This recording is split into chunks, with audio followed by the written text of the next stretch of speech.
Well, good morning. I'm Bill Holman, Director of State Policy at the Nicholas Institute, and here's my colleague Lydia Olander, Director of Ecosystem Services at the Institute.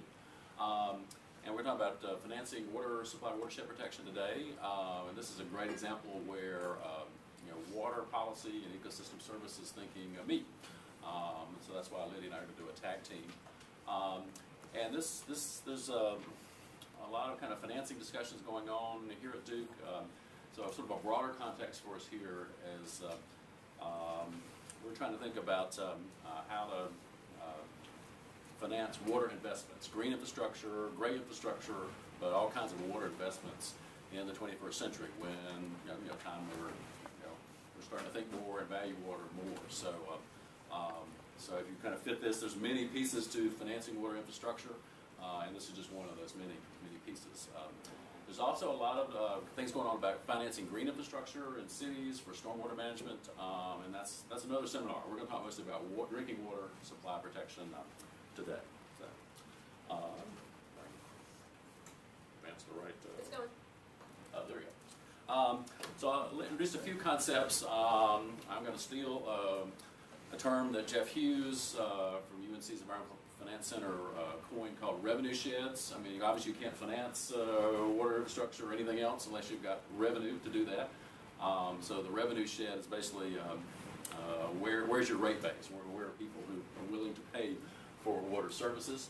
And that revenue shed is composed of usually people pay for water services through some base or administrative charges, and then they pay by volume, by how many gallons. And I'm going to talk a lot about that, and then there are other creative or different other financial means, and Lydia, that really fall more in the ecosystem services world, so Lydia is going to talk more about those opportunities. Overall context why we're interested in talking about financing water infrastructure is when there are a lot of needs, but there's I think a growing awareness about the value of water, a greater appreciation for the value of water. We forget how essential it is to our public health, the environment, to electricity production. A lot of things our modern economy depends on. We see a lot of businesses starting to evaluate the risk to their operations, or what we call water risk. So water is rising on, it's a business issue as well. We've had a lot of focus in the country on water quality in the past, and we're seeing water quantity rising as well as quality. And just underlying all this is public support. You can't finance anything without public support. But the good news is the public does support. The public does value drinking water protection. This is a recent poll from last spring, public policy polling, and this is really more of a regulatory type question. So even in this era of no new regulation, we've got 43% of North Carolinians saying they want more, not less, regulation of their water resources, or at least the same amount. So that's a pretty substantial, to me that's pretty substantial public support. I think the other thing to note is we're acting like this financing watershed protection is some new idea, but in fact it's not. We've been financing green infrastructure for over 100 years. Two notable examples: Boston. Boston started watershed protection in the 1870s. And the other example here, this is a picture of the North Carolina mountains, and this is Asheville's water supply watershed, where Asheville owns two entire water supply watersheds that they started acquiring in the 1900s. So historically, there's been a recognition of the value of having assured supplies of water. And there are numerous examples. Everybody's familiar with the New York example. That's why I brought up these other two. But there's some ongoing watershed efforts around the country. Salt Lake City, obviously it's an arid place. Water is valued there, and the city has basically as a base fee. People pay about 50 cents a month in Salt Lake City. That goes to a watershed protection fund, and it's used for acquisition, but it's also used to improve management on both private and federal lands in their water supply watersheds. Seattle Utilities has acquired almost 100,000 acres to protect two water supply watersheds. And a more recent entry into this world is Austin, where they've put a surcharge on water bills, and they've since 1996. In about 15 years, they've acquired about 39,000 acres to protect both groundwater and surface water supply. So, there's stuff going on in North Carolina as well. This is Mountain Island Lake. Mountain Island Lake is the largest public drinking water source in North Carolina. Provides drinking water for all the folks in Charlotte-Mecklenburg, but also folks on the Gaston County side of the river, Gastonia and some of the towns in Gaston County. Provides cooling water for a Big Duke Energy coal-fired power plant. Over the last 15 years, the county, the city of Gastonia, the Clean Water Management Trust Fund have been investing, I think, have acquired about 2,500 acres to help protect the water quality and quantity in this reservoir. So, I'm going to go now local. This is a very important local water supply watershed, known to many of us, the Upper Neuse River Basin. So this is where Durham's water comes from, where Raleigh's water comes from, but also some smaller communities, such as Hillsborough and Butner and Creedmoor. About half of the drinking water for the 2 million residents of the Research Triangle region comes from this place. And there's a series of reservoirs. The larger ones are Lake Mickey, built by Durham around 1922. The Little River Reservoir, built by Durham about 1987. Falls Lake, built by the Army Corps of Engineers in the 70s. And then there are a number of these smaller reservoirs. And I think it's worth noting that there's a big population increase projected in this region, about 1 million more folks in the next 20 years, about a 30% increase. Obviously, some of those folks will live in the Cape Fear side of the region, but a substantial number will be living in Raleigh, in Wake County, where Falls Lake is a major water supply. So it's worth remembering. Not too long ago, we had a serious drought. This is the drought of 2007-2008, and this is Rocky Mountain. It's a different river basin, but Lake Mickey, one of Durham's reservoirs, Little River, one of Durham's reservoirs, and then Falls Lake, Raleigh's reservoir, were all depleted. I think this was the drought of record. It actually followed. Previously, there was a drought of record. The drought of 2002 wasn't this severe in this region, but helped. I think helped raise awareness in the region about not only water quality issues but water quantity issues. So, so we have a couple drivers here about why watershed protection is kind of getting more attention in this region. One is the water quantity issue we're just talking about. The importance of these reservoirs, the population, and the economy. But we have some pretty fundamental water quality drivers as well. Falls Lake, when it was built by the Corps, it was built sort of this bubble right. NEPA had passed, but it was really kind of built really before the NEPA, National Environmental Policy Act review, was really a rigorous thing. However, even then, everyone recognized that it would be basically nutrient sensitive or eutrophic, from the day the water was impounded. So in Jordan Lake, it was in a very similar situation. So the Environmental Management Commission, even before there was water in Falls Lake, they classified that reservoir as nutrient sensitive. And in those days, we focused mostly on phosphorus, so they're already putting in, we had the phosphate laundry detergent ban, we had some required phosphorus removal at wastewater plants and that sort of thing. This region also has really been the kind of innovator in dealing with local water supply watershed regulations. Before there were state requirements, Durham County, Durham City, Wake County, Orange County began to wrestle with how do we basically regulate development in water supply watersheds to protect water quality and quantity. And that led to a state law called the Water Supply Watershed Protection Act that made this effort statewide and more consistent. There's an incentive-based water quality program created in 1996, Clean Water Management Trust Fund, followed by another more comprehensive water quality law in 1997. And then, particularly in this region, there's been a whole series. A lot of the, frankly, debate and leadership has been sort of a seesaw between Durham and Raleigh, arguing about how to protect Falls Lake. And we had a series of legislative enactments really directing the Environmental Management Commission to adopt more comprehensive rules to reduce pollution in Falls Lake. And there are like these 3 legislative acts you can see in 2005, 2009, and 2010.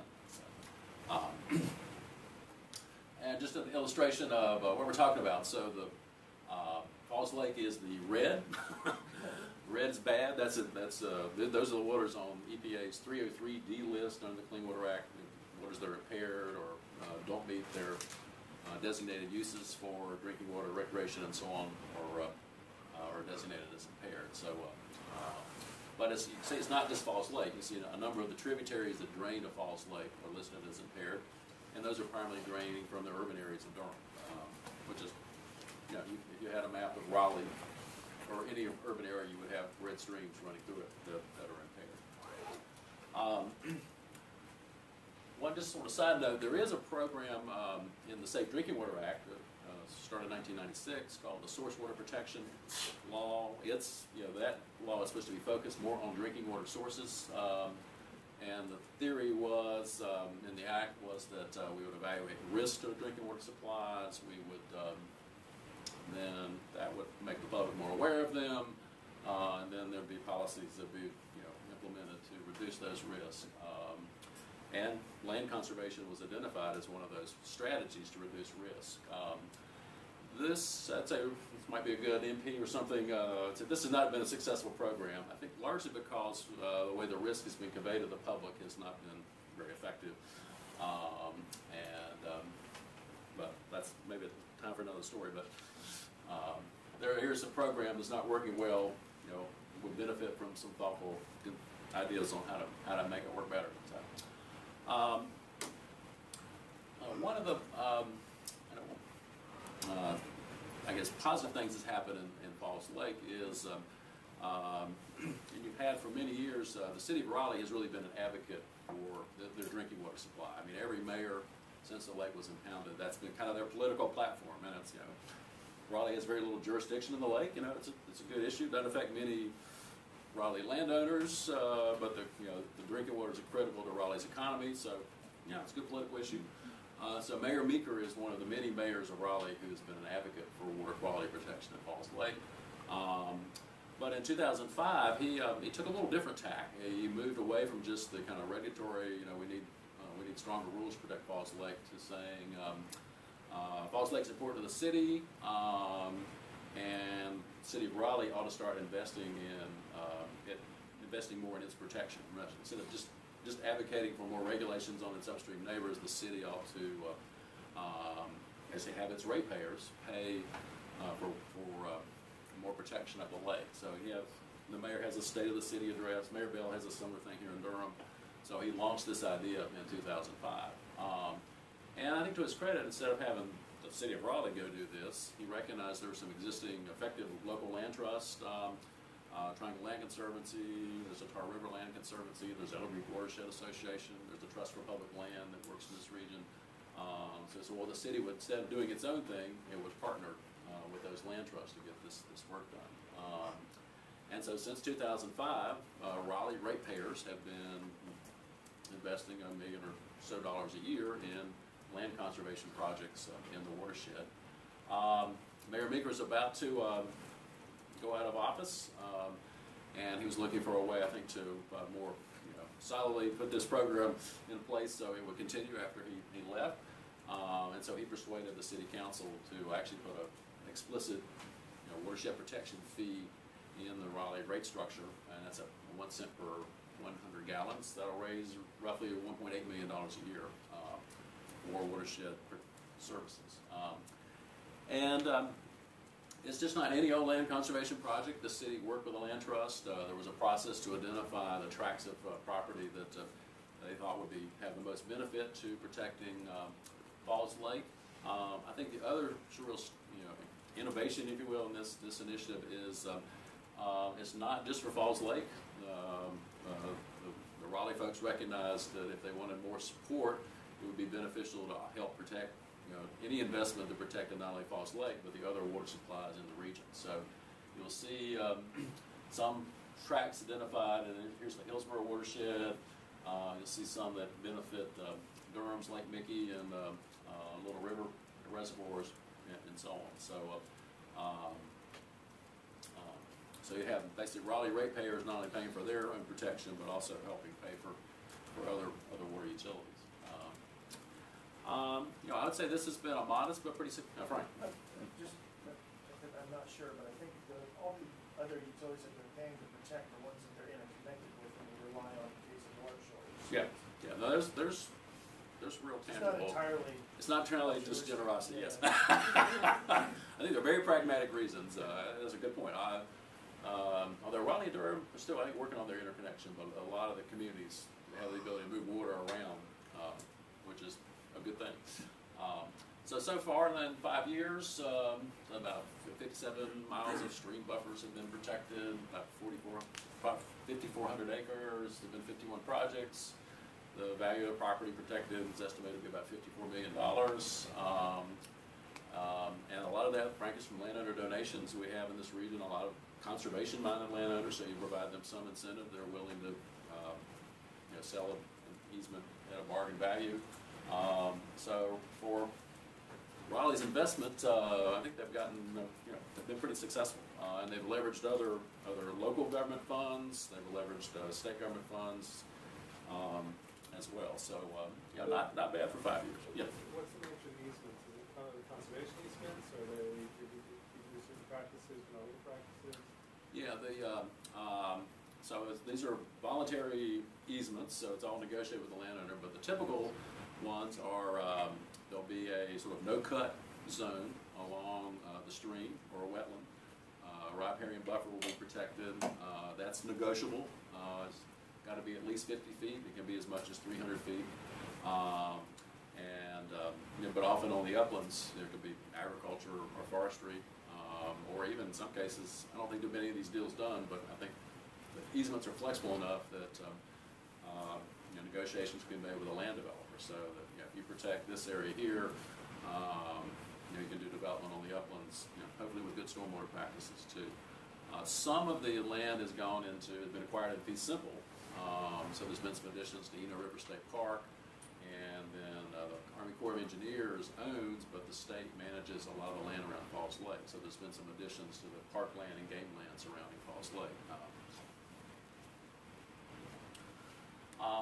And this is just a map of projects in the watershed, you'll note so the red stars are where Raleigh has invested, but also you'll note some blue stars. Those are projects that land trust or local governments have done, conservation projects in the watershed. The Upper Neuse folks said, well, let's do the umbrella. Let's look at everything that's happening in the watershed. But a lot of those blue stars are example of where, say, Durham County open space money has been used.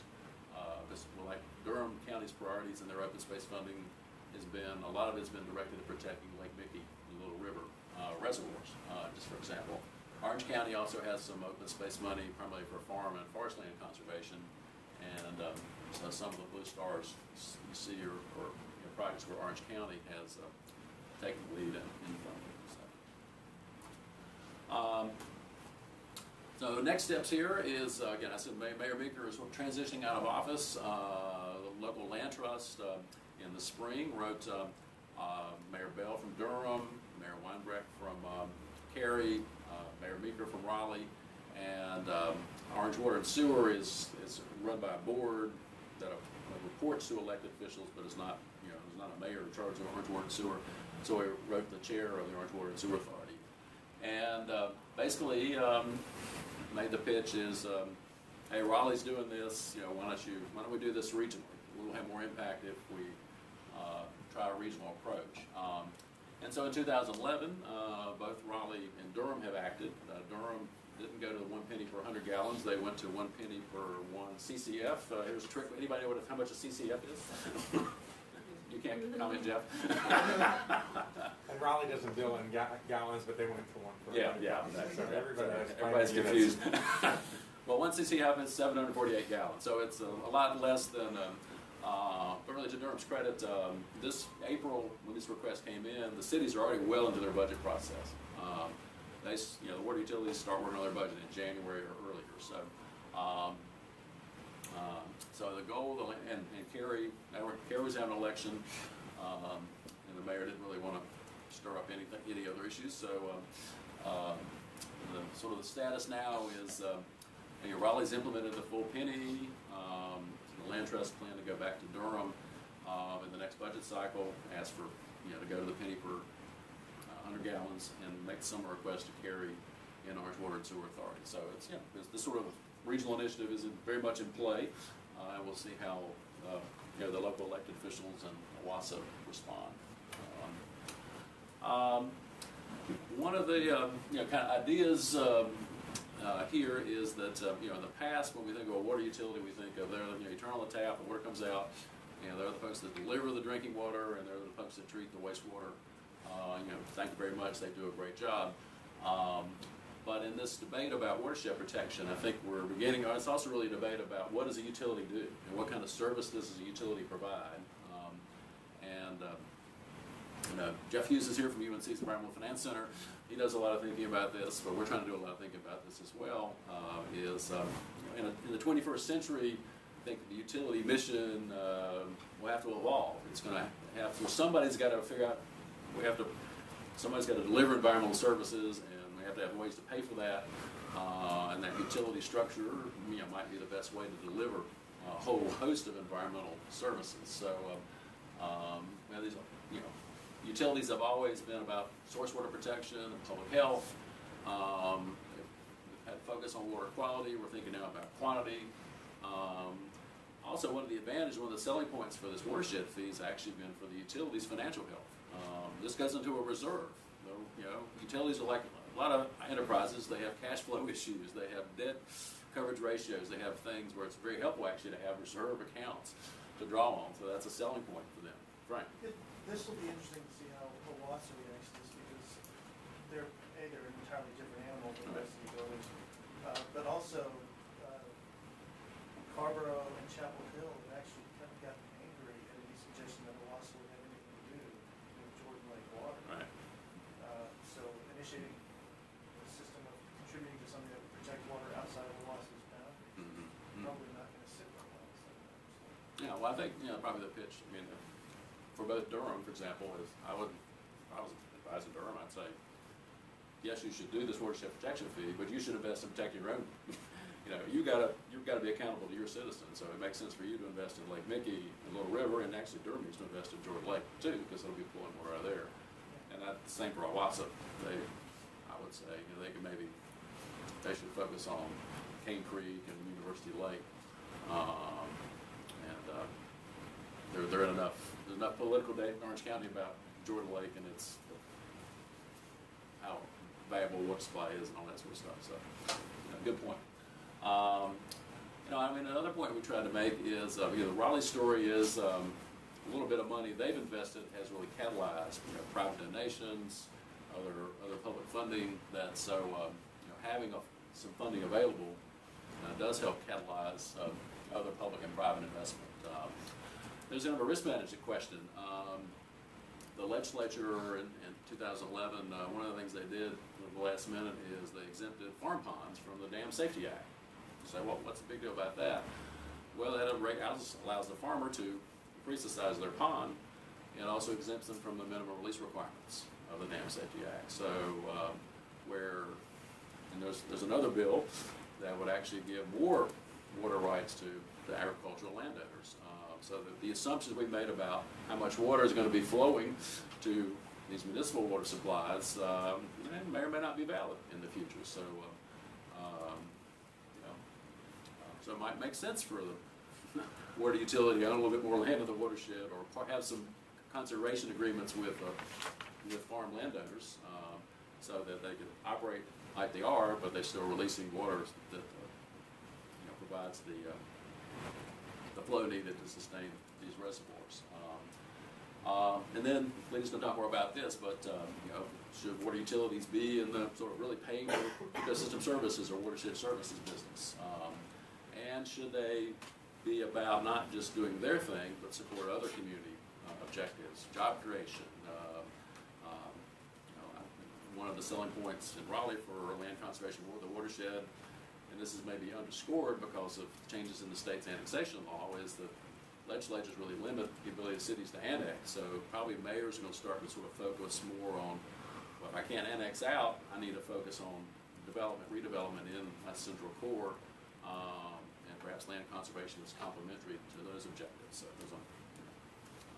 these are not, your typical water utility director doesn't, stops maybe about here. And that's no criticism, that's just the way the industry's been, but there are these other things that are coming along. So, because I've already covered this, throwing climate change is a risk. So our water systems are going to need to be more resilient. And now we're going to transition to Lydia, who's going to talk about some other opportunities.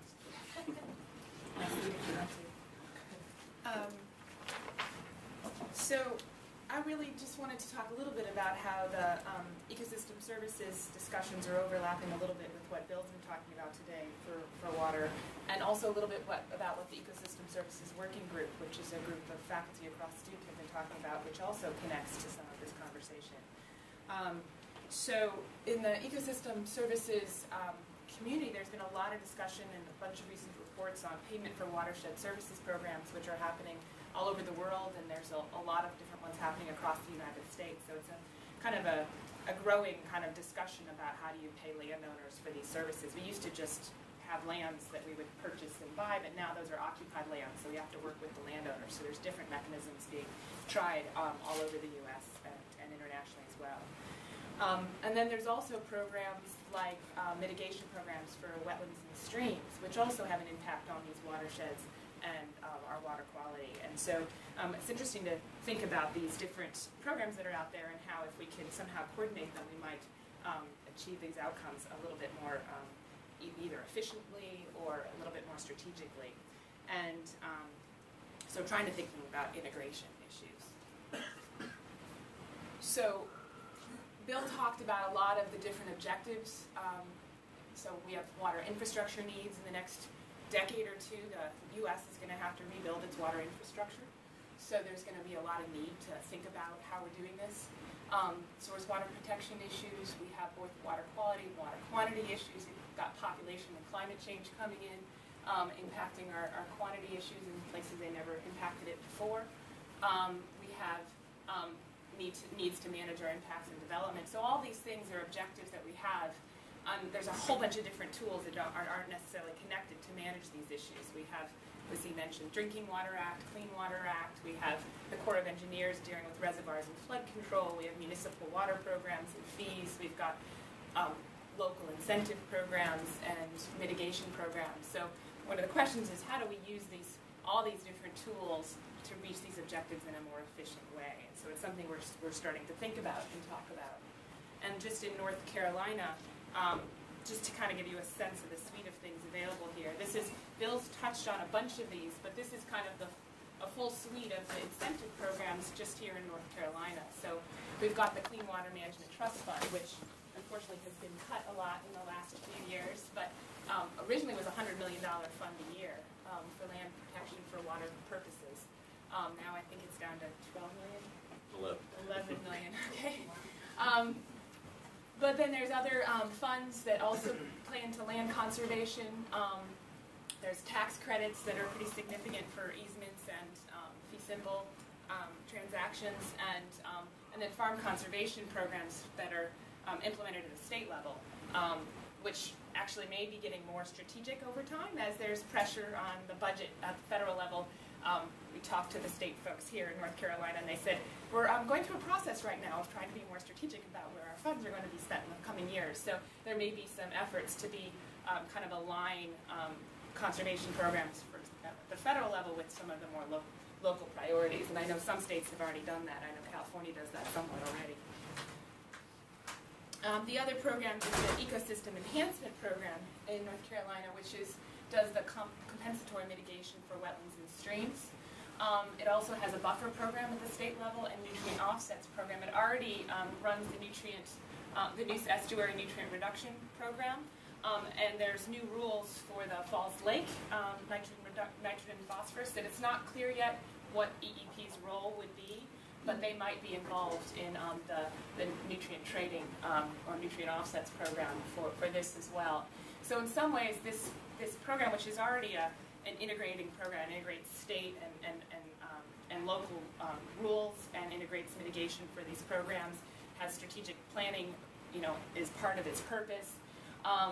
It may be an interesting place. It also links a number of agencies together already, so it's already starting to integrate some of the different policies and rules, and so trying to think of how do we integrate this with that long list of incentive programs I listed in the last slide. And then also try to tie in the municipal level tools, a lot of which Bill talked about. So how do we use our fees, other tools like trading development rights and planning and zoning in cities.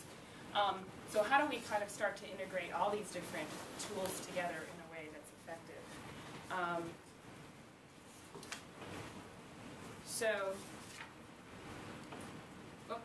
Too many. So we're trying to kind of think about how we can be more strategic, kind of thinking about watershed-based outcomes about all the different objectives we want to achieve and all these tools we have in our toolbox. And so there's different examples of this. These are things that Bill has talked about some in the past, but like including our stormwater volume and flood hazards and flood mitigation in watershed plans, which is not integrated at this point and could be and maybe should be. And then using watershed impact as a basis for planning watershed mitigation and offsets. So right now, these programs tend to go to least cost locations for putting in a wetland mitigation or stream program, but what if there was some incentive structure where it would go, where it would have a bigger impact on watershed outcomes that are important to the region? So one of the political and public selling points for integrating across programs and being more strategic may be that we could get more services at lower cost. Of course, one of the critical things is, do we know how to do all this stuff? And so this is where the Ecosystem Services Working Group comes in, which is, I think there's a lot of questions we still have about how to do this well, and so I just wanted to get a sense of the kind of questions we've been talking about and a number of the faculty here are working on, and work we maybe would like to think about doing into the future. So in the sciences, we have questions like, can we quantify the benefits that source water and forest protection provide? So how much forest where provides what water benefits in terms of flood mitigation, stormwater control, sediment reduction? So how do we connect those dots? What type of wetlands where provide which services? So small wetlands in suburban areas may provide different water quality benefits, while large wetlands and further out areas may provide more wildlife benefits. So just trying to think about what benefits we want and what watershed projects we want to do. Questions about whether restoring streams, what kind of impacts that have, if any, maybe negative, maybe positive. So we have, and then big questions about climate change impacts on all this. So if we do protect forests for our watersheds and expect certain benefits, will climate change that relationship so the benefits are less or more, or is that going to be a resilient system or not to climate impacts? So this green versus gray infrastructure, some people are saying green infrastructure is going to be more resilient. Well, is it? Do we know that? What does that look like? So we have a bunch of faculty here working on different pieces of this already, trying to find new ideas and proposals for more research in this space. We're also trying to think about the economics questions and valuation questions. So does source water protection reduce water infrastructure costs and or regulatory costs or other risks or damages? If so, how much? Same thing with green infrastructure. Are there reduced costs? Will they be reduced costs in the future if we think about resilience issues? So are there economic benefits to doing these things, and what do they look like? And also, how do you do these assessments at scale? If these are there are a lot of different watersheds. Philadelphia's been knocking on Bill's door. There's the Clean Water Management Trust Fund here in North Carolina.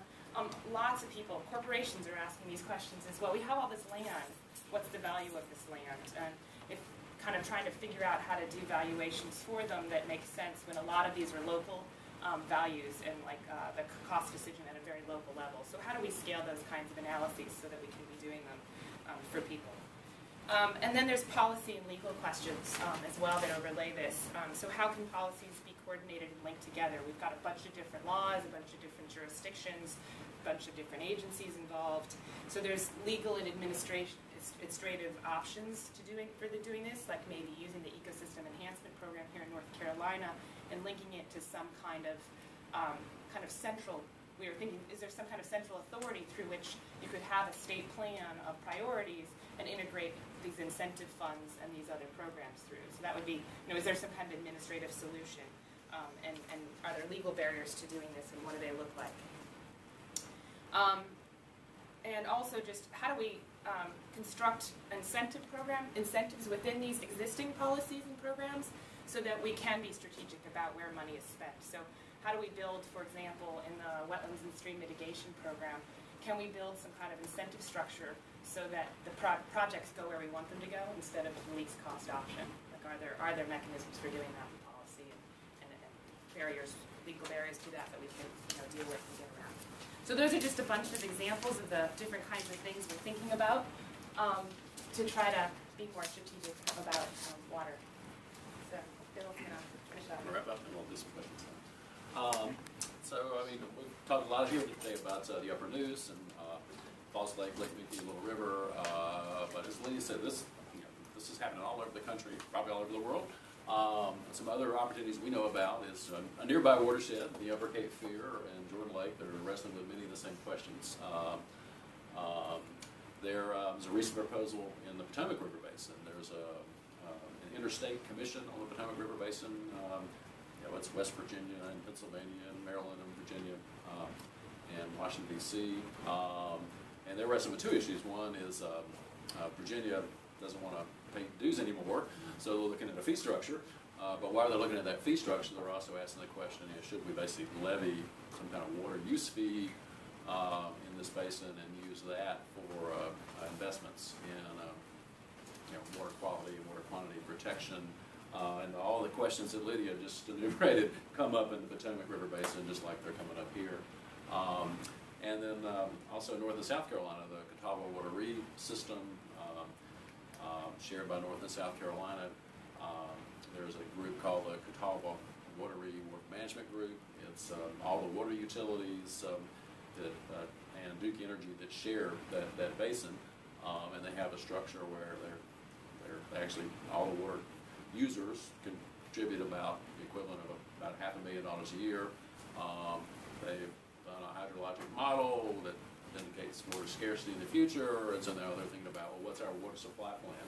And what's really powerful about this is a couple things. One is it's all the utilities in the basin collaborating and thinking about kind of optimal water supply options, but it's not just this water capacity is not just an issue for the drinking water people, it's an issue for Duke Energy, which also, and that's true around the country, that the electric utilities need assured supplies of water, as much as drinking water utilities, and obviously their financial resources and good planning capacity at Duke Energy as well as at water utilities. So, and then the Tennessee Valley Authority, and interestingly enough, in the old days, the Tennessee Valley Authority actively invested in watershed protection to protect the capacity of all those lakes that the public built, reduce sedimentation, so they planted trees, they acquired land. They gotten out of that business, and there's starting to be some discussion, well, maybe they should get back into that business because of how important those resources are to the folks that live in the Tennessee Valley. So, as Lydia was saying, we've got this, we're a lot of thinking about the Upper Neuse because it's in our backyard. It's a relatively small watershed, and we know a lot of the people, but similar folks around the country are having similar discussions about what's the right thing to do. Some other opportunities to talk about these issues is the Triangle Land Conservancy and others host a regional land conservation summit. Last year was focused on kind of local food. This year is going to be focused on water supply, watershed protection, and this is open to the public. It's going to be next on October 26th out in Research Triangle Park. One of the national thinkers about these issues has been Grumbles, now president of the Clean Water America Alliance, past assistant administrator for water in the U.S. Environmental Protection Agency under President Bush. And Ben does a lot of thinking about the value of water and pricing and investing in green and gray infrastructure. Does a lot of work with leading water utilities. He's going to be speaking in RTP, but also going to be here at Duke that afternoon of the 7th. He's going to be talking over the Energy Hub, and I hope y'all will come hear him. And then we're trying to put stuff up on the Nicholas Institute website. Jeff Hughes from the Environmental Finance Center, also your website is loaded with a lot of water financial information. That's on EFC, unc.efc.org or efc.unc.edu. EFC.unc.edu. Okay. I don't know if you can get to it from a Duke. You have to kind of go around the security Firewall. system. So, well, again, thank you all for coming. We can show some extra slides, but we'd rather have go to Q&A. Come on back up.